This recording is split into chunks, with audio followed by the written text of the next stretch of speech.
Today I'm going to show you guys how I make potting soil for my plug flats. So when I'm starting tomatoes, when I'm starting lettuce, basil, anything that I'm going to do in the nursery, I use these three things. I could have sworn I made a video about this, and maybe I have, and maybe I've mentioned it in previous videos, but this video is going to be specifically about how I make my potting mix in the nursery. Okay, I've got three ingredients that goes into my potting mix. The first one is a product called Sunshine Mix 5. It's basically a peat and perlite mix. I'm going to screen that to make it more fine.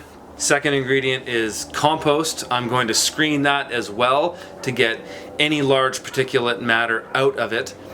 And the third ingredient is a fertilizer that I use called Gaia Green. It's a 4-4-4, and I'm just going to sprinkle that in there. Now, there's no real solid ratio here, particularly with the fertilizer. I kind of just put when I do a big tub like what I'm going to do, I'll probably put the equivalent of a liter into it.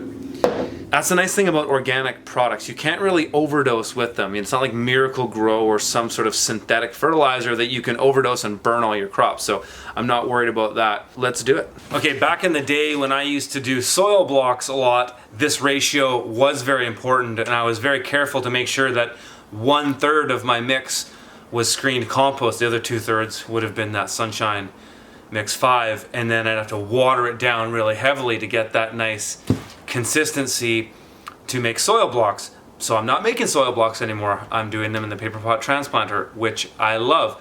So the ratio isn't as important, but I do want to have a good balance, and I do want to have some good healthy soil that's going to allow those crops to sit in those plugs or those paper chains for 3 weeks to a month. So I'm going to start with my soil, and I'm just going to do this in layers. So I've basically got my soil screen right on top of my bin that I've got here on wheels. So I'm just going to put in layers of it, and just so that it's easier to mix together once it's all in there. Starting with some of the Sunshine 5. I always keep a shovel around here, and I can actually just probably, dump this on. Just pushing this through the soil screen. Then I'll do a layer of compost, and then I'll sprinkle some of this fertilizer. Roger likes to call this stuff pixie dust. So I'm going to do quite a bit because we're going to be planting about 10 or more flats with the paper pot. So we're going to need a fairly significant amount of soil, but I do think filling this bin up should be enough. Now here's some compost. Big load there. Push that through the screen.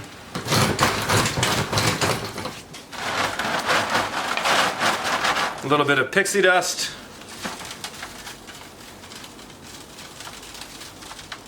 Good. Another layer.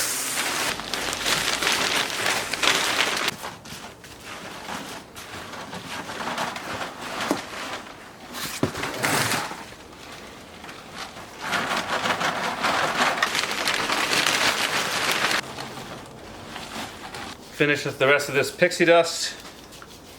So now that's 1 liter there. Now I'm gonna water it in, but first I'm gonna mix it around.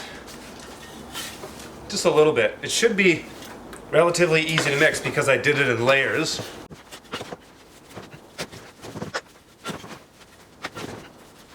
Now I'm just gonna essentially water it in and mix it up. It's good to have a soil mix that is already somewhat wet.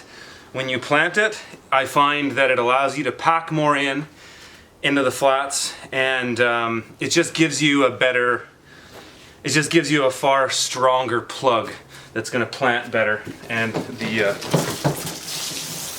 seeds will germinate better in. So I usually just wet the top really good.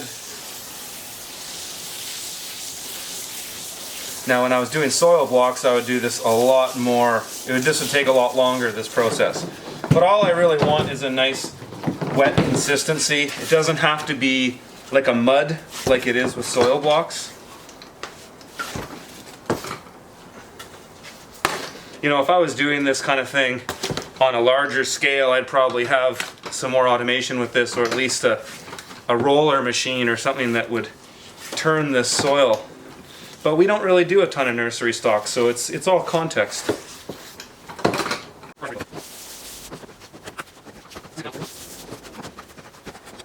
There, that's more or less what we're looking for. Now I can take some of this, and I can make a ball, and it should just fall apart relatively easily. That's good enough. If I was doing soil blocks, I'd want that ball to hold a lot better, but this is good enough for the types of plugs we're gonna do with our paper pot transplanter.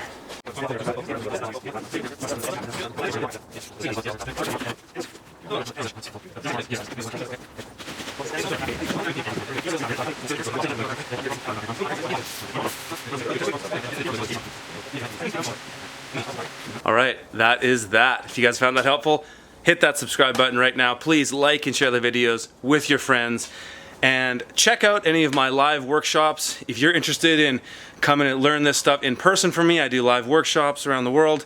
I also have an online course. Go to my website, theurbanfarmer.co, for all that kind of information. I've also got an awesome list that's an ever-expanding encyclopedia of all the equipment I use on my farm. If you think there's something I'm missing that you're really curious about what I use or where I get it, put it in the comments and I'll do my best to answer it. Talk to you guys later.